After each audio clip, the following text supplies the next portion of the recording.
2000 সাল। Argentine agent Horacio গাগিওলি খুবই অধৈর্য হয়ে বার্সেলোনার এয়ারপোর্টে অপেক্ষা করছিলেন একটা 13 বছর বয়সী ছেলের জন্য। এই ছেলেটির ভিডিও তিনি বার্সেলোনার স্কাউটিং টিমকে দেখিয়েছিলেন। লাল কালো নিউওয়েলস ওল্ড বয়েসের জার্সি পরে অনায়াসে চোখের পলকে সবাইকে ড্রিবল করে গোল করছে সেই ছোকরা, তার নাম লিওনেল মেসি। রোসারিও সান্তাফে শহরতলির মাঠ আর পাড়া ছাড়া যাকে কেউই চেনে না। রোসারিও থেকে সেই প্লেনটা নামলো বার্সেলোনার এয়ারপোর্টে। নামলেন হোর্হে মেসি, সঙ্গে নামলো তার ছেলে লেও, যার জন্য অপেক্ষা করেছিলেন এতক্ষণ গাগিওলি। কিন্তু মেসিকে দেখে তার তো চোয়াল ঝুলে পড়লো। নিজের চোখে বিশ্বাসই করতে যেন পারছিলেন না সেই সময়। তিনি মনে করলেন যে তাকে বোধ হয় ঠকানো হয়েছে, এটা তো হতেই পারে না। তিনি পরে এই ব্যাপারটা নিয়ে বলেছিলেন যে তিনি ভাবছিলেন মেসিকে দেখে যে এমন পাটকাঠির পা নিয়ে কেউ কিভাবে ফুটবল খেলবে। রীতিমতো পুচকে একটা ছেলে, এর তো মাঠে হাড়গোড় সব ভেঙে যাবে যখন সে ফুটবল খেলতে যাবে। মেসিকে নিয়ে গাগিওলির একটা ছোট্ট সন্দেহ অবশ্য আগে থেকেই ছিল। গ্রোথ হরমোনের সমস্যা যে মেসির আছে তিনি সেটা আগে থেকেই জানতেন যে মেসিকে পেডিয়াট্রিক এন্ডোক্রাইনোলজিস্ট দেখানো হয়েছে। নিউওয়েলসে তার চিকিৎসার খরচ বহন করতে চায়নি, অর্থাৎ নিউওয়েলস থেকে যখন মেসি আসছিলেন, মেসি তখন নিউওয়েলসের সাথে কথা বলেছিলেন মেসির বাবা, নিউওয়েলস সেই খরচ বহন করতে চায়নি।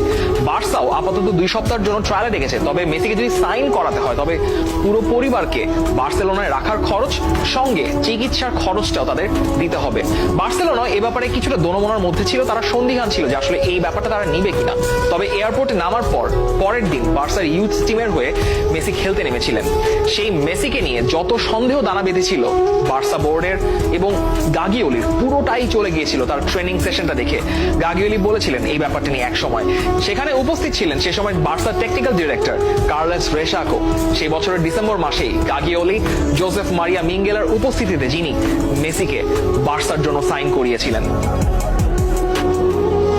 মেসিকে নিয়ে মানুষের এরকম মুগ্ধতা এবারে কিন্তু প্রথম ছিল না।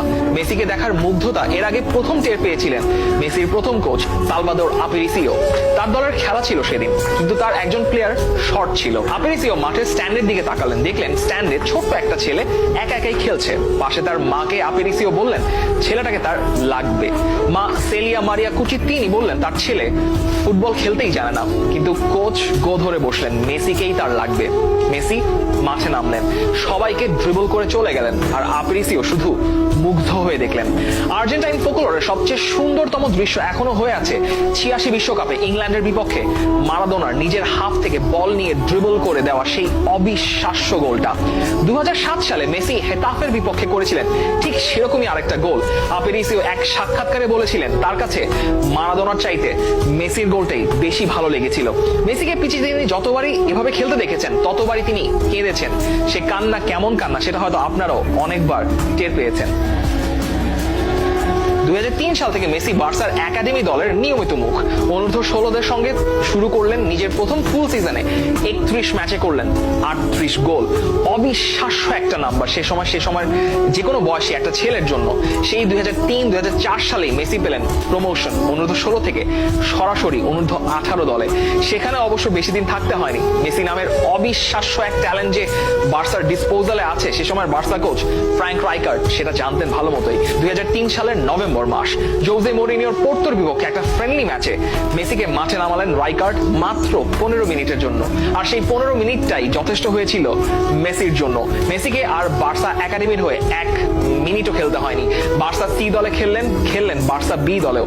সে বছরের 10 মাসের মৌসুমে বার্সার আলাদা 5টা দলের হয়ে খেলেছিলেন মেসি। আর 2004 সালের অক্টোবরে 17 বছর 3 মাস 22 দিন বয়সে প্রথমবার কাতালান মূল দলের জার্সি গায়ে প্রফেশনাল ডেবিউ হলো মেসির, কাতালোনিয়ারই আরেক দল এসপানিওলের বিপক্ষে। আরো 2 বছর চলে গেল। 2005 সালে আর্জেন্টিনার হয়ে অনূর্ধ্ব 19 বিশ্বকাপ জিতে এলেন লিওনেল মেসি। এদিকে মেসিকে নিয়ে তো স্পেনে বিরাট সাড়া পড়ে গেছে। মেসির মতো একজন বার্সা দলে জায়গা না পেলে সেটা হবে রীতিমতো একটা ঘোরতর অপরাধ, লিখলো বার্সা পত্রিকা এল পাইস। তখন মাত্র 3 জন নন স্প্যানিশ প্লেয়ার খেলতে পারতেন লা লিগার দলগুলোতে। মেসি যেহেতু আর্জেন্টাইন, স্প্যানিশ নন, সেই জন্য সেই কোটা পূরণ করার জন্য আসলে মেসির জায়গা হচ্ছিল না। মেসির স্প্যানিশ সিটিজেনশিপের জন্য অবশ্য তখন চেষ্টা তদবির চলছিল, তবে সে সময় তো কোনো ফ্রেন্ডলি ম্যাচ খেলতে তার বাধা ছিল না। সিজন শুরুর আগে বার্সার চিরাচরিত হুয়ান গ্যাম্পার ট্রফির ম্যাচ এলো। সেবার সেই ট্রফির ম্যাচে ফাবিও কাপেলোর ইউভেন্টাস এলো বার্সেলোনার সঙ্গে খেলতে। মেসিকে যখন শেষ 10 মিনিট আগে তুলে নেওয়া হলো ম্যাচ থেকে, পুরো গ্যালারি জুড়ে মেসি মেসি বলে চিৎকার।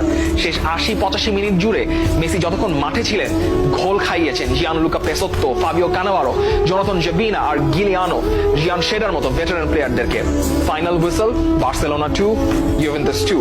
ফাবিও কাপেলো হাত মেলাতে আসলেন রাইকার্ডের সঙ্গে আর ফিসফিস করে রাইকার্ডকে বললেন, তোমার ওই মেসি ছোকরাকে তো এই মৌসুমে বার্সায় খেলাতে পারবে না, আমাকে এক মৌসুমের জন্য ইউভেন্টাসে ধারই দিয়ে দাও। এই প্রস্তাব শুনে রাইকার্ড দম ফাটিয়ে হেসেছিলেন।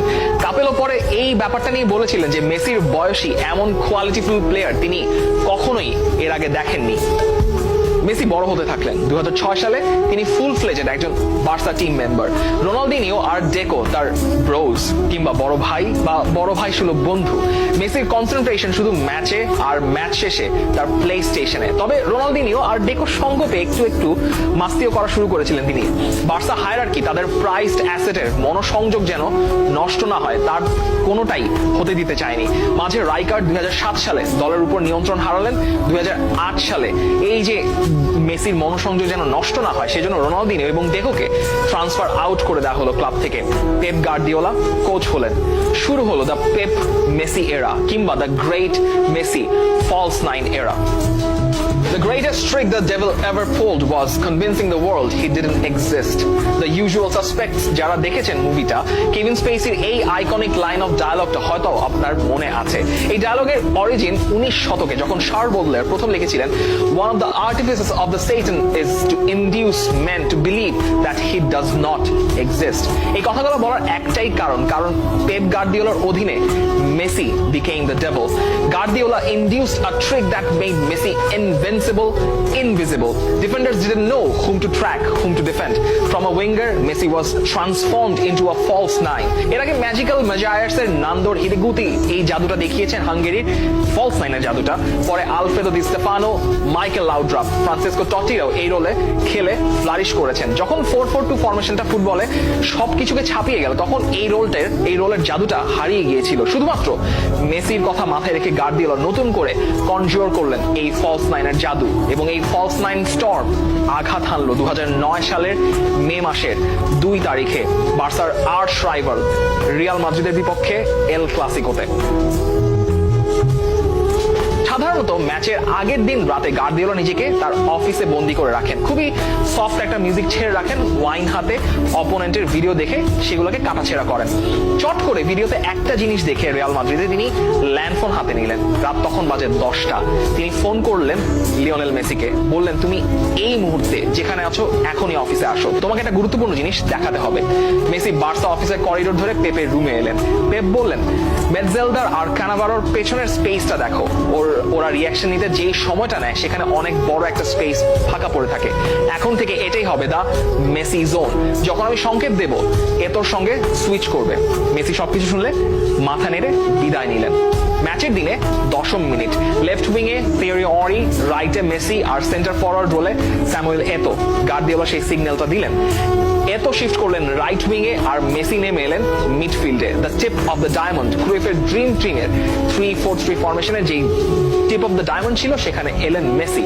রিয়াল ডিফেন্ডার ক্রিস্টোফ মেটজেলডার এবং ক্যানাভারো রীতিমতো বোকা বনে গেলেন। মেটজেলডার ক্যানাভারোকে বললেন, এখন কি করব, ওকে মিডফিল্ডে ট্র্যাক করব নাকি নিজেদের জোনে টাইট থাকবো?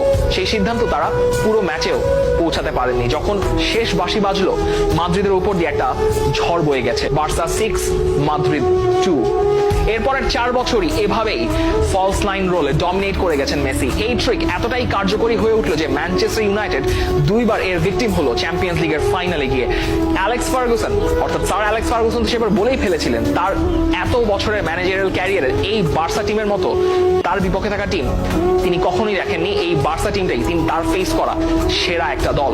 এই 4 বছর যা হলো তা এর আগে লা লিগায় ছিল অকল্পনীয় একটা ঘটনা। এর আগে এক মৌসুমে সর্বোচ্চ গোলের রেকর্ড ছিল 38, সেটা করেছিলেন তেলমো জারা 1950 সালে আর উগো সানচেজ 1990 সালে।